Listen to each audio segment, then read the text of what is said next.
A spiritual awakening experience is only the beginning of the journey. It's your soul telling you to wake up, get up, and live the spiritual life of aspiration and discipline. Yet many seekers freeze at this point. Why? They suffer from a subtle fear of living the spiritual life. They think that once they become truly spiritual, they cannot enjoy their life anymore. This fear is really dangerous because it robs you of the one opportunity you get in life to follow the soul's guidance and live a life of long-lasting happiness, peace, and fulfillment. In this episode, we address fear of the spiritual life. You learn why this fear of the inner life is misguided, where it comes from, and how you can deal with it.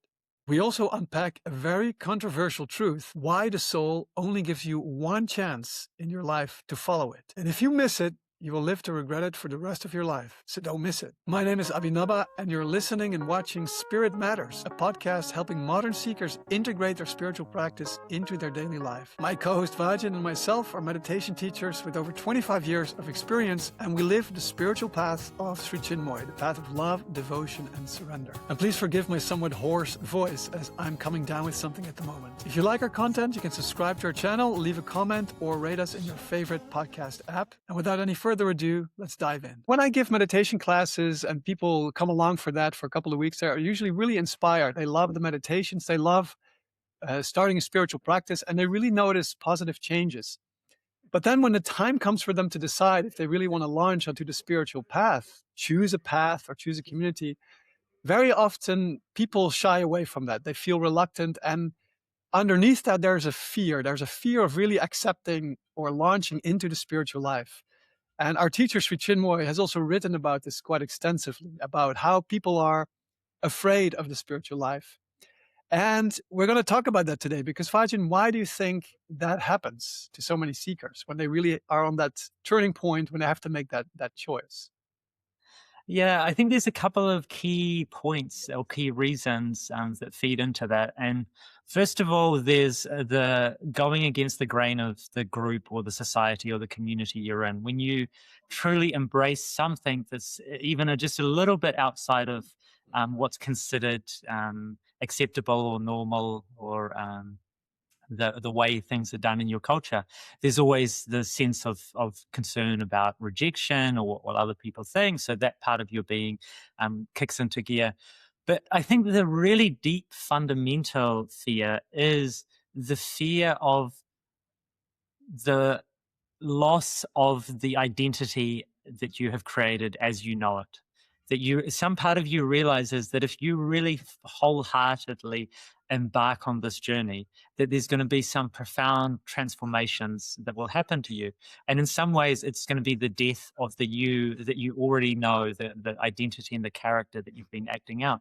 In some ways, you have to be willing to allow that to die for the deeper, the truer version of yourself to be born. But that's incredibly scary for people. And so I can understand there's some Because apprehension. you think it will reveal some kind of monster underneath? What is going to happen? What are they afraid of? Yeah, it's more the identification, the part of you that you know the best and you've identified with for the longest period of time. That part of you sees and understands that this practice that you're going to embark on is going to transform it in some way, that it doesn't understand or it can't see how this is going to play out. So there's some fear of the unknown. There's some fear of letting go of what you know to step into some, even if you think it is going to be a brighter future, there still can be some fear and apprehension because you're stepping into the unknown.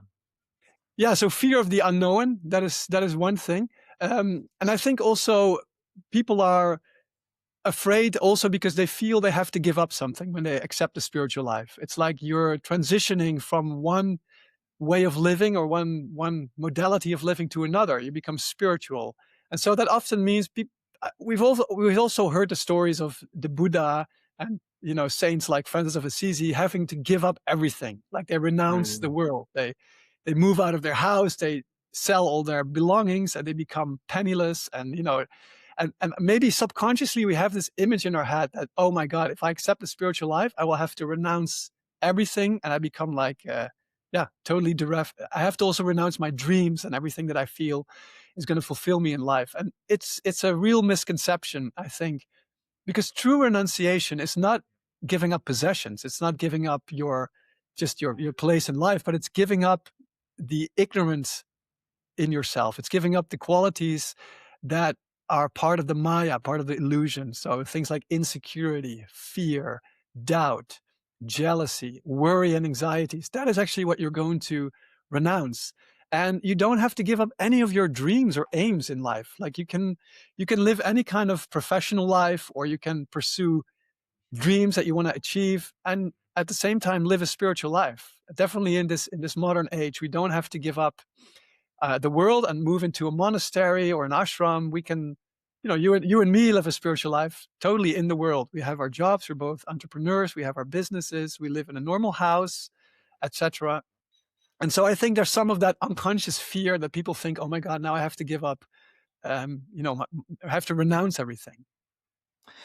Yeah, and I think some of that is a misconception, as you pointed to, but it's even more fundamental, where it's a misconception that in some ways the spiritual life is an impractical life. It's not based on the hard facts of reality, and if you really want to, the ordinary world, that's the practical world. That's the life of like living practically in the world and dealing with it as a realist. But I don't think that's true. I think that's 180 degrees wrong, because of the operation of Maya and illusion and ignorance in the world. When we think we're living a really the most practical life, we're actually so caught by illusion that we're actually not seeing reality as it truly is. And I read a aphorism by Sri Chinmoy just recently, and it was 3 lines, was talking about yesterday's art, today's art, and tomorrow's art. And it was talking about yesterday's art was the art of seeing infinite possibilities, basically. But what was really striking for me when Sri Chinmoy, he said, today's art is to be actively devoted to infinite practicality. And I thought, wow, that's so fascinating that someone who was so deeply immersed and constantly coming from the highest spiritual heights also saw that the art of today is living a life that's infinitely practical. And so there is something about when you actually fully reveal your own highest spirituality and live from those truths in the world, that is actually the most practical life, because you're actually at that point, you're finally seeing the reality as it is, and you're finally able to play the game as it's actually meant to be played. You're no longer caught by grasping and clinging in your own desires and your own ignorance and chasing after things that are never going to fulfill you.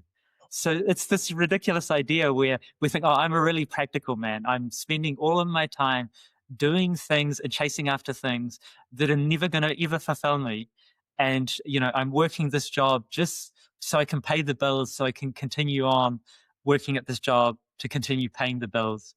So that to me is completely impractical. But we've been convinced that, no, this is the right way to live a life. This is what a normal person would do with a So face. just out of curiosity, what was the future art? Oh, the future art is to identify yourself with the inevitable. Oh, what was the word Realizations, I'm guessing. Yeah, it was something along those lines, that in the future, the art of tomorrow will be to be able to identify ourselves with, it was infinite inevitabilities. So the idea that this universe is moving towards an inevitable perfection and beauty and transcendence that we'll all have the ability to experience. And tomorrow's art will be to identify ourselves with those higher realities. Yeah, I like that beginning part, because I think many people, so when you talked about infinite possibilities, that's yesterday's art, right? So, Yeah. When we're in our 20s, let's say, when we're just came out of our childhood, we're entering into adult life, perhaps we're independent, we live by ourselves, we finished our education, etc. Life is really starting for us. And that's a magical time when you feel there's infinite possibilities awaiting for you, all these opportunities. But that's also usually the time when the first call for the spiritual life comes. So many people in their early 20s, they start asking themselves, if they have a spiritual inclination, they start asking themselves the big questions of life. Why am I here? What is the purpose of life? Who am I? And that can clash with that idea of infinite possibilities, because that's when that fear creeps in, because you think, oh, if I'm actually going to choose the spiritual life, I will have to give up all these beautiful possibilities.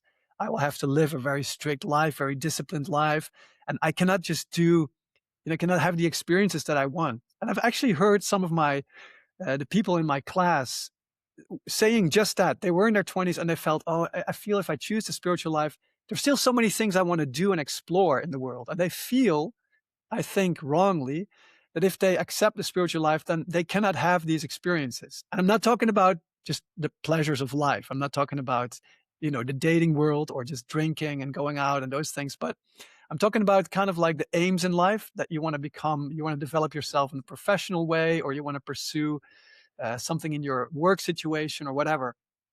And that's, I think, where the clash comes in. People feel that they cannot fulfill their dreams anymore. And I think it's just the opposite way. If you accept the spiritual life, you're getting the tools to fulfill your dreams in the most meaningful and most successful way, because you're disciplining your mind, you're practicing meditation, you're practicing spiritual disciplines, you're becoming more focused, you're actually increasing your capabilities and talents just by silencing your mind, by disciplining your mind. And that opens up the door to also outer success. So both inner progress and outer success, they don't bite each other. They can go together. Yeah, and I think when you do actually look at people who have been truly successful in the world in whatever field it is, people that people look up to and admire, in some ways they have, through some experiences or through their background or through just good luck or karmic consequences, they have actually naturally developed some of these qualities that we're aiming to, like the ability to be incredibly focused for long periods of time, and the willingness, because people worry that or have this wrong idea that religion or spirituality is just all about denial, that you have to deny this part of yourself, or you have to deny that part, you're not allowed to do this, you're not allowed to do that. And so people only see that, oh, you have to pay all these costs. Oh, what a tragedy. You have to, you're not allowed to just do whatever you want at every moment. But you see, anyone who's been successful in life has willingly paid huge costs to become successful. So if you have a dream that you really want to manifest, it means that you have to, the cost of achieving your dream is not doing everything else. Because this is sort of this wrong idea that, oh, the greatest freedom is just to be able to do whatever you want whenever you want it. But that's actually no That's freedom. a recipe for misery, I would say.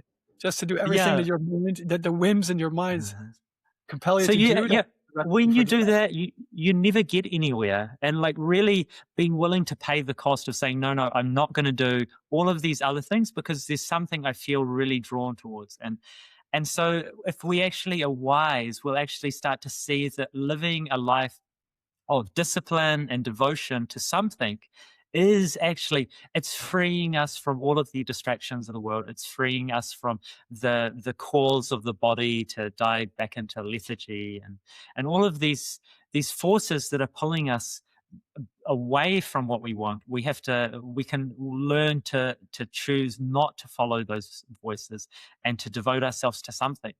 And that is actually real freedom. Like freedom for me, I think I've mentioned this before, is true freedom is the ability to make the sacrifices and pay the costs that are most meaningful to you to achieve what you would like to achieve. Repeat that again, And 'cause it's really profound. I find it really profound. yeah, so real freedom is having the ability to pay the costs and make the sacrifices that are necessary to achieve what you actually want to achieve. Yeah. And most people don't have that level of freedom. They don't have that level of self-control or discipline. So they're constantly getting sidetracked, and there's some part of them that is not willing to actually pay the cost of disciplining their life or moving towards one goal. And so then they end up never really going anywhere. And they look back at their life and they think, oh my God, I had so many dreams and I actually didn't make the effort to move towards any of I those think it's things. also a bit we see discipline in the wrong light. We Mm, couple unconsciously discipline with loss of freedom, with loss of yeah. just whatever I want to do. But it's actually discipline is connected with real freedom, the freedom to Mm, become who you want to be, like yeah, just as you were talking exactly. to previously. So it's this idea we have to change our way of thinking about discipline and about renunciation. You can Yeah. couple these together. So I think real renunciation is not giving up material possessions or giving up dreams, but it's giving up wrong attachment. It's giving up, wrong desires, let's say. And desire is something different than a dream. I mean, a desire Yeah. is often connected to the pleasure life, like the body's desires to sleep and to rest, the vital desires, power or sex or money or wealth or status. Those things, perhaps in the spiritual life, we do give up. But in the long run, all these things make us miserable and they will not fulfill us. So instead of always thinking of, oh my God, I have to give up so many things, I have to pay so many costs, you have to think about what you're actually buying by paying those costs. You're buying Mm. long-term, deep fulfillment. And I think if you really go down to it, that's what everybody wants. Every human being here on earth, consciously or unconsciously, we're all longing for this deep, long-term fulfillment. And Yeah. if we're looking for it in the fulfillment of our desires, then we have to learn it the hard way. That's not going to work. But if we look for the fulfillment of what Sri Chinmoy calls aspiration, so the inner cry, and that is comes together with paying some costs in the short term to achieve long term fulfillment. It's this idea of sacrifice, right? Which Yeah. is so important. Yeah, I heard Gabo Mate was talking about that, and he had this great comment where he said that there's always going to be pain. There's pain in every decision that you make or every choice that you make. And what you can choose is what type of pain or what type of price, we could say. So there's going to be a price for every decision you make. So, like, say you're part of a group of people and you want to remain in the group of people and you want people to like you. And so the price you're paying to remain in that group of people or remain in their good books is that you're never really being your true authentic self. And so it allows you in the short term to maintain your position in a group of people and for people to like you. But the price you pay for that is incredibly high in the long term. And so because in the long term, if you chose to really be authentically and truly yourself, maybe some of those people won't like you. Maybe they're going to disagree with you and think you're doing the wrong thing. And so there's some pain in that situation. But you get the benefit of truly living out your own dreams and truly growing into who you truly are. So in the short term, there's some pain there. But in the long term, there's a huge payoff of being authentic and true and real to yourself.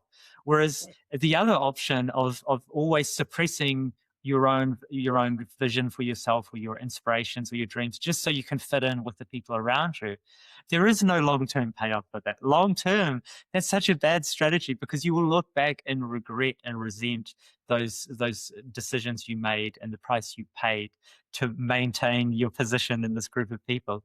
So there's actually, in the long term, there's very few people that it's worthwhile. You really don't need to be concerned about what people think about you, because as life progresses on, you realize that your friends, your colleagues, all of these people will come in and out of your life constantly.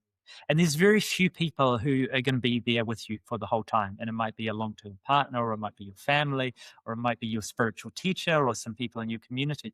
But it's a very small number of people. So if you spend too much time worrying about what people think about what you're doing, you're going to end up making bad decisions for your long-term happiness, because you're going to think, oh, well, I don't want to disappoint this person. But, this person maybe in 2 or 3 or 5 years won't even be in your life anymore. And so that's not a good strategy. The good strategy is to think, okay, what is going to allow me to align myself most truly with who I really am on the most deep and fundamental level?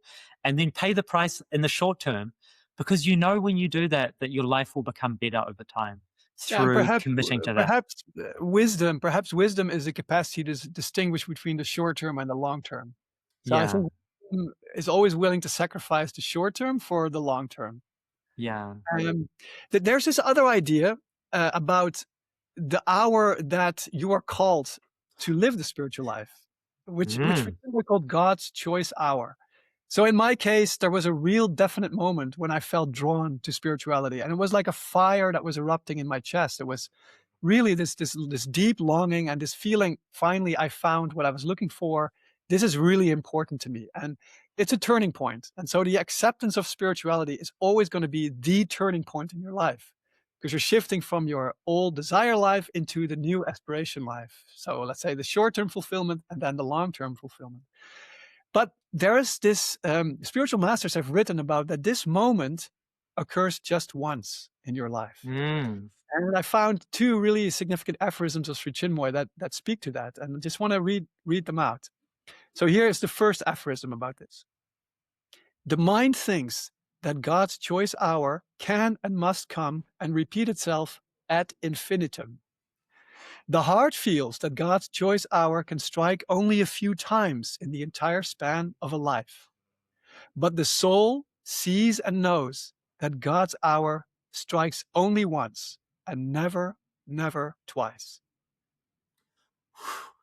Yeah, man, let that sink in for a Cool. while. That's a real That truth is bomb there. That's a that real is truth. a real wisdom bomb. Yeah. Here comes the second one. It's continuing along the same philosophical line. When we do not avail ourselves of opportunity, opportunity goes away. Then the time comes when we feel a desperate need for opportunity, but opportunity does not appear. Our deplorable fate and our earthly existence are forced by the higher forces to remain together and helplessly wait for death's hour to arrive. Mm. Yeah, so many people just have to drop two really heavy truth bombs there. And I think in this Yeah.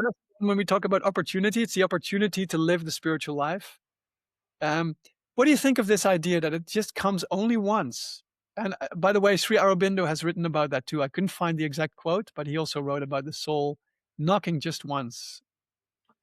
Yeah, so what I would take it back to is if we look at the world as the cosmic play, as the divine Leela, as the dance and the play, if it's been created with the most perfect script possible, and in that script it's written that at a particular hour and place and time in your life there will be this great moment where you're able to take this step and choose to follow this higher road through life.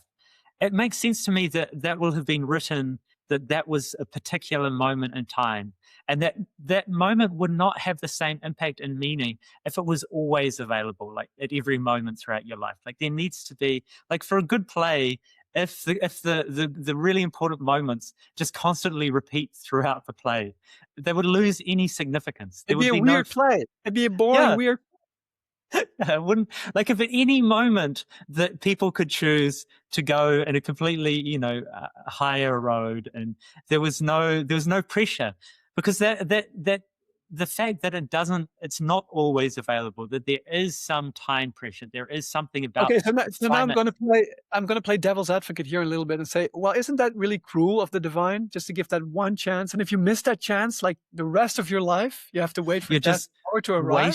waiting for death to arrive. That's I really mean, cruel.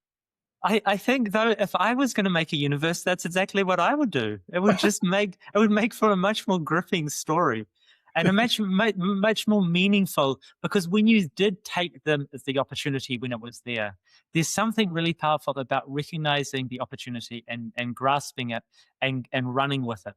It makes the game much more exciting and much more But real don't you because feel there's sorry consequences. for the people who missed it?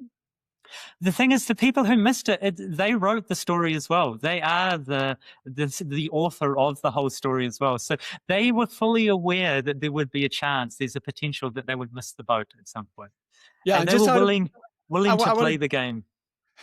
and I also think that there's going to be a lesson learned. If you miss the hour, your soul Yeah, will remember the pangs that you suffered, and then in your next life, that's where my reincarnation is so important to see the bigger picture. Because in your next life, your soul will really knock, and you will pay attention. So yeah. your soul will remember those. If you missed that opportunity last time, it will really knock and it will make sure that this time you will avail yourself of the opportunity. So I think there's also, in the longer term, you will get another chance in the next life to do it. Yeah, of course. And then it reminds me actually of the beginning of my own spiritual life. So when I first came along in 1998, I was still in my last year of high school, and I came along to this meditation workshop put on by the Sri Chinmoy Center in Christchurch, and I had this amazing, profound meditative experience. And on some level, I knew that this was the place I was looking for. Like, these people had the knowledge and the wisdom, and this teacher had the power and the authenticity that he was going to be able to help me in my own spiritual journey. But because of my point that I was at in life, I was still quite young, and there was still a lot of other temptations and a lot of other forces in my life. I wasn't able to immediately dive in and join the community. And it wasn't until a year and a half later, one morning, I just woke up and I just had this profound feeling that, right, I need to go back. Like, I need to go back this week to those people, to that there is some pull that was pulling me. And I had this really unusual analogy in my mind where I had this feeling of being a man who had been to one of the Buddha's sermons. And perhaps I was. Perhaps in the time of the Buddha, I went to his sermon because I had this really strong feeling of having gone and listened to the Buddha and recognized that the Buddha was the teacher of the age. And he had the wisdom and the knowledge that I was looking for. And then having to tell that story for the rest of my life to people that, oh, one day I went and I heard the Buddha speak, and it was so inspiring. And people would say to me, oh my God, so you followed him? No, I went back to my job as, like, a ferryman on a riverboat or something, some other more ordinary and mundane reality. And I felt like that was a reality that I had experienced, of having seen the teacher and heard the teachings, but not having the courage to bravely dive in. And so this one morning, I remember waking up in my bedroom in Christchurch and just feeling this, like, oh my God, that could be my life. And I could forever tell the story. Oh yes, when I was young, I came across the great teacher of the age, and oh no, I totally agreed with everything he said, and I was totally on board. And people were like, wow, so you spent your life, following those teachings? No, I just went back to, my ordinary day-to-day realities. So I had that feeling of, like, that moment struck for me, and I'm so grateful that I took that seriously and Yeah. came along and threw myself in wholeheartedly. Well, and I like what you said before, that if something is truly precious, if the spiritual life is really precious, then there should be it should be one moment. It just feels Mm, right. This is the time. yeah. You have to either grasp it or not. And because if you don't value the spiritual life, there's no point of leading a spiritual life. So Mm, Sri Chinmoy has also written about the first steps on the spiritual path have to be full of enthusiasm. And that's also what I see. I would never recommend people leading a spiritual life if they're hesitant, if they feel, oh, I like, I'm not really sure. No, you have to be enthusiastic about it. It has to be a really positive motivation. And I remember that from my own days when I started, I was not, I was also thinking about the cost, and there was a cost to be paid. But I felt so much joy and so much anticipation and such a thrill of meditating every day and of discovering these higher worlds in myself and growing into this beautiful mystical dimension of life, that it was all enthusiasm. That was the main drive. So I yeah. think it's important to always approach it from this positive perspective. And even when we think about the costs of doing something, there will come a time, like in the beginning, you might need to use some willpower because some parts of your being will be tempting you and pulling you back into your old life, or whether it was drinking or smoking or whatever you were caught by in the world. But there'll become a time where it is no longer a denial of those things, and it's not something we have to force. It's become so natural and spontaneous that you would never actually feel like doing those things anymore. It's not something that you're consciously trying to, like every day you're having to force yourself not to do all of these wrong things according to your path. They no longer become even interesting. Like, there's no pull for those things because you understand that if you can drink pure, clean, fresh, delicious water, why would you go back and drink dirty, polluted water? That was an analogy Sri Chinmoy would often use. That once you realize that, oh, there is such a thing as, this beautiful spring water, why would I go and drink, from a dirty puddle? And when you were caught by those things, you didn't realize that. You thought that, oh, this is, so delicious. I enjoy this so much, this muddy puddle. And I also sympathize with people who are in the position, because the spiritual life, it's like we said in the beginning of our discussion, it's not going to be a very clear cut. It's not tangible. The Mm, spirituality is all unseen forces and unseen realizations. And so for many people also, one reason is they feel perhaps I'm building castles in the air. Perhaps it's all mm, just a hoax. I've been feeling these things, but maybe it's just a mental hallucination I'm experiencing. And so for them to give up things like smoking or drinking or things that they still like to do in their life, Yeah, that they know that they and enjoy. yeah, exactly. And then to do this to plunge in the unknown. Now, of course, that is going to be a bit of a, yeah, it takes courage. And that's, I Yeah. think, a quality that's often underestimated or overlooked in spirituality. People think, oh, if I become spiritual, I can just meditate and I feel peace and joy, and it's just all serene and harmony. And things like courage don't come up in that first equation. But courage is really important in spirituality because you have to face your own limitations and ignorance. And that is the biggest challenge you have to face, is your own Mm. ignorance, your own limitations. It takes a lot of courage to go and see, okay, here I have to actually, now I have to do the work. I have to become serious. I have to meditate, and I have to not, don't give up if things become difficult, and continue doing the right thing. And I remember in my first years, or in my first year of spirituality, that I felt I was on the threshold of a breakthrough, and I actually was. And my mind was really resisting. And I really felt, okay, now I just have to not listen to my mind. For like a couple of weeks, I have to be really, really sincere, really serious. And I managed to do that. And then the breakthrough came along. And I had this wonderful deep meditation at one day where a lot of my problems were solved. So I was suffering from some depression. I was suffering from some frustration. And from one day, actually in a couple of days, it was solved. But it was because I crossed the desert of the mind. So there's this desert period where you feel your mind is just like, oh, it's not going to work, or it's going to give doubt. It's going to inject a lot of doubt into you. And you just have to have the courage not to listen to your mind. And perhaps you've listened to your mind all your life. So it's not easy, but then you have to have faith in this higher reality, that you have to have faith in your heart. Your heart will always inspire you and tell you the right thing, and just plow through the desert. And then at some point, the oasis will come. Yeah, and I have an aphorism for you to Okay. capture this experience. Um, when I think, I sink. When I choose, I lose. When I cry, I fly.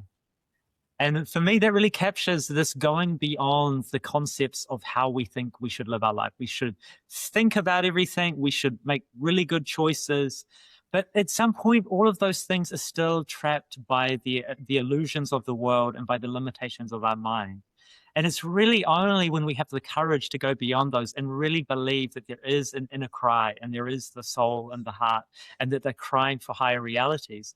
And as soon as we start listening to that, we suddenly fly beyond all of this dryness and this dullness and the seriousness, where we've been trapped by the mind. And we experience that, wow, there's actually a whole nother reality existing here at the exact same time as all of this mind-based reality.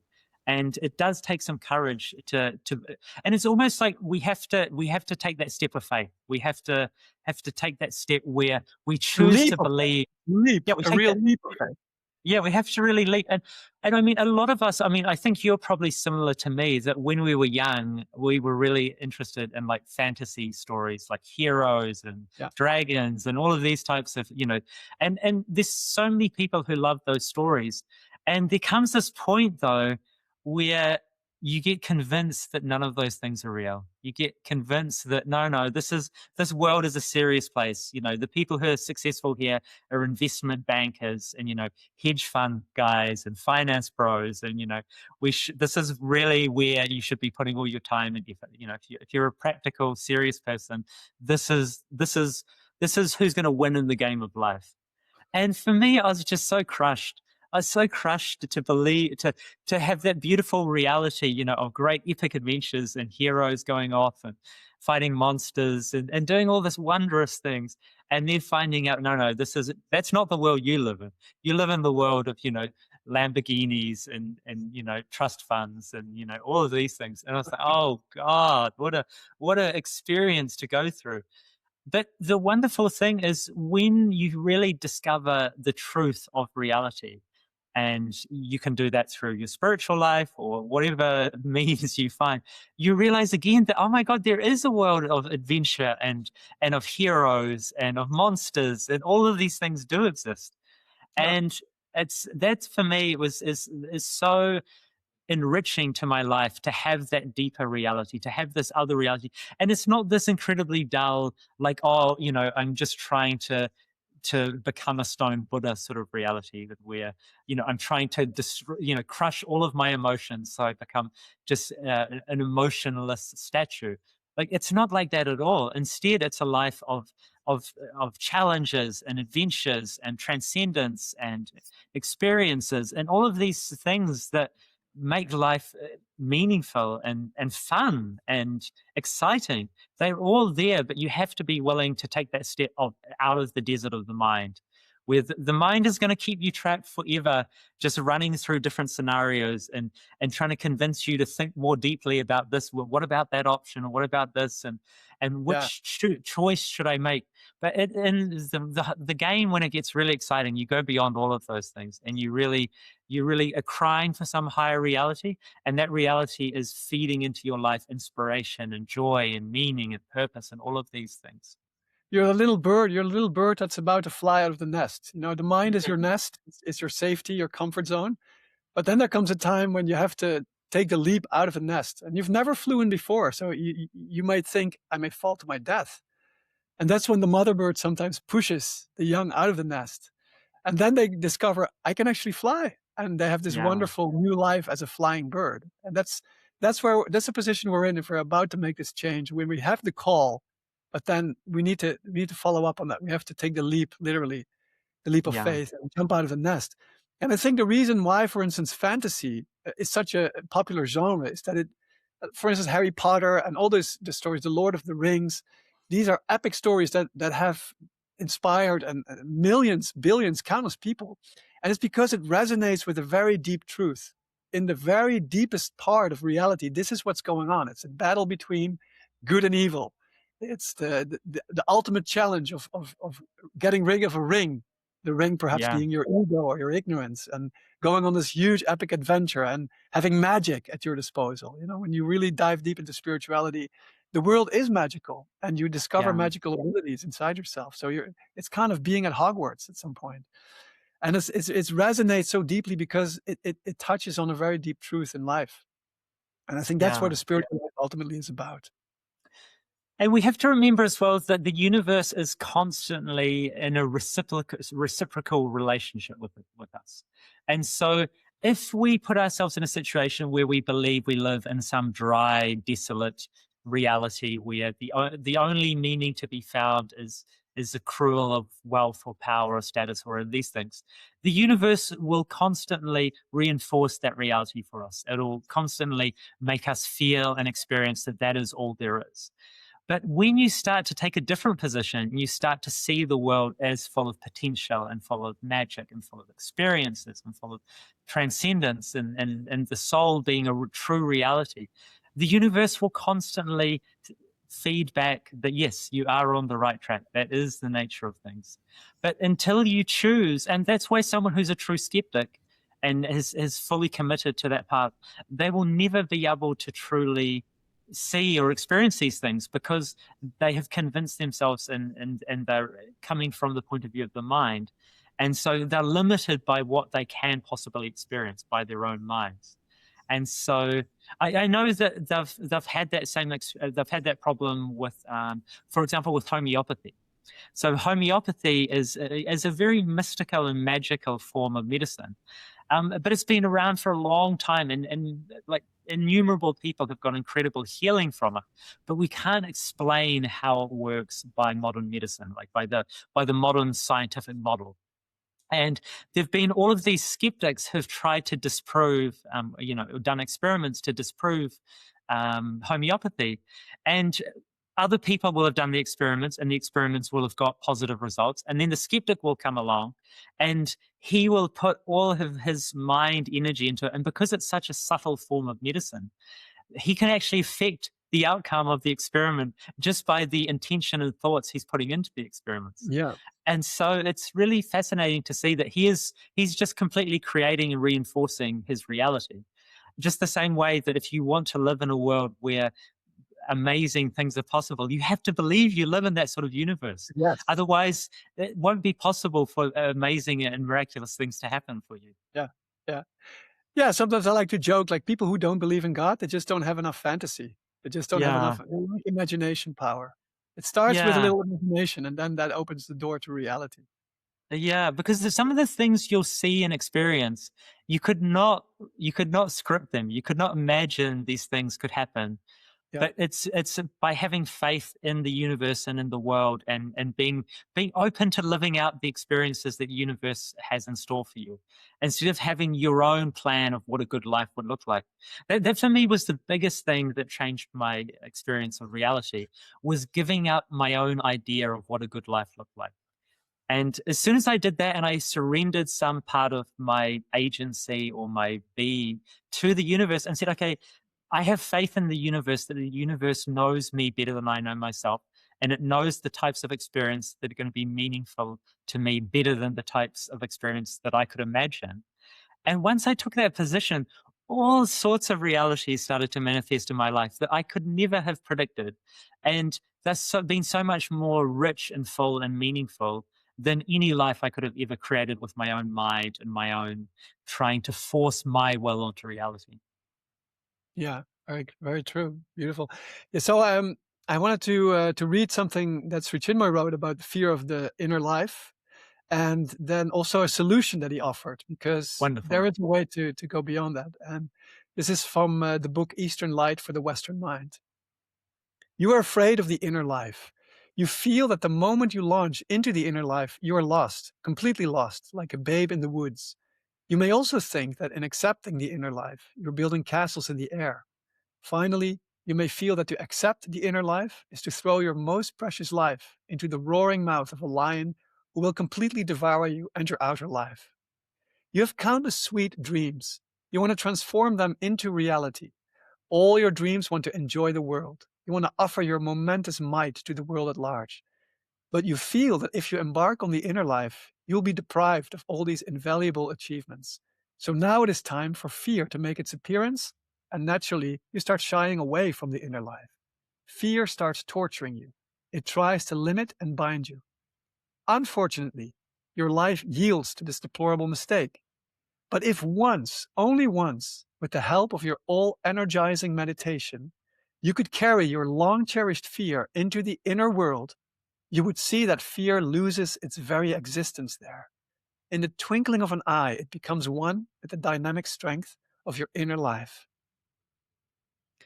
So, meditation, take your fear or meditate deeply and connect with your soul, and all fear loses its existence. Yeah, because I mean, the nature of the fear is it's coming from a place of limitation. It's coming from the mind and it's coming from our inability to see reality as it is. So, the one place that fear cannot exist then is in the deepest depths of our being, because the deepest depths of our being is connected. It does see reality as it is, it does understand its role in the cosmic play and the divine Leela. So, when you take the fear there, it has no footing, it has no ground that it can stand upon. So it's never going to be able to remain. So that's such a beautiful passage you read. Yeah, yeah, this is from a lecture that Chinmoy gave at one of the universities he was touring in the 70s.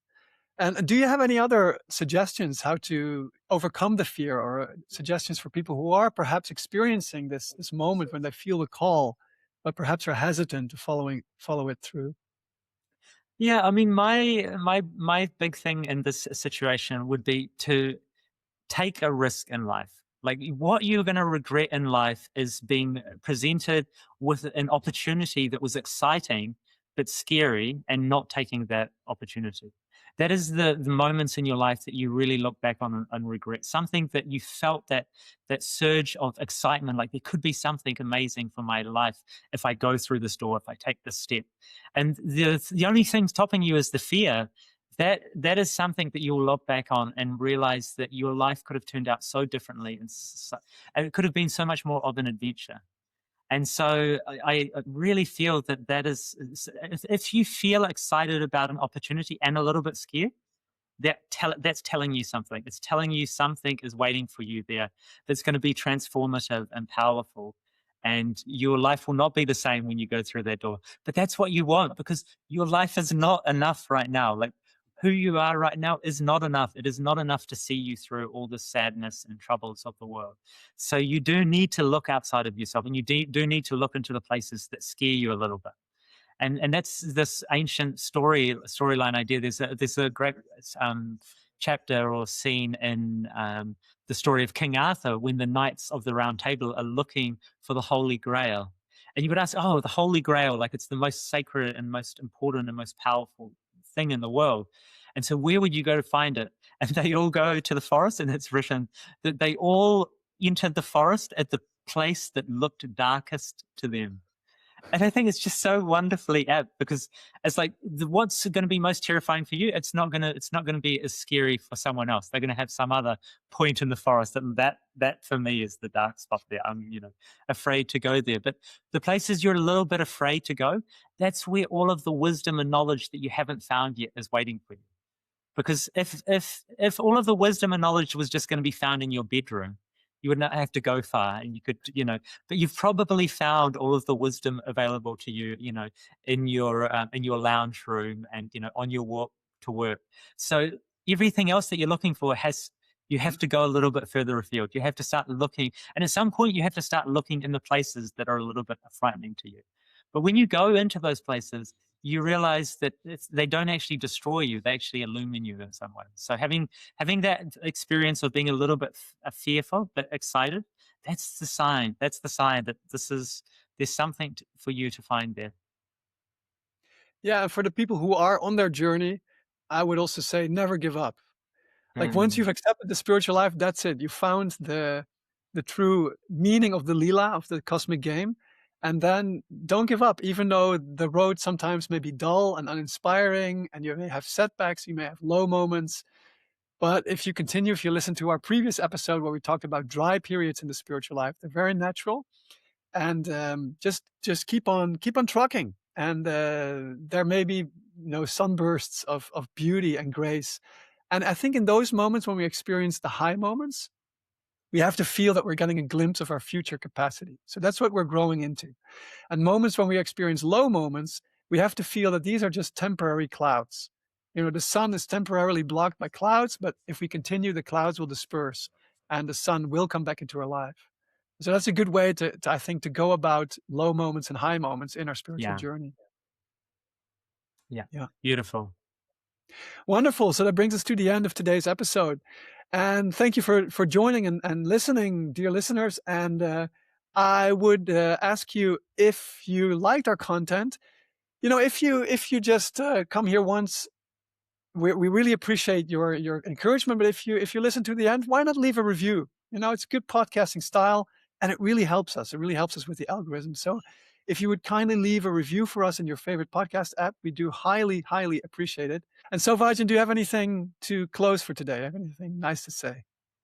Oh, well, I thought the whole conversation today was very interesting. And I think that this is, or each of our podcast episodes is an idea unto itself, but they're also interconnected as well.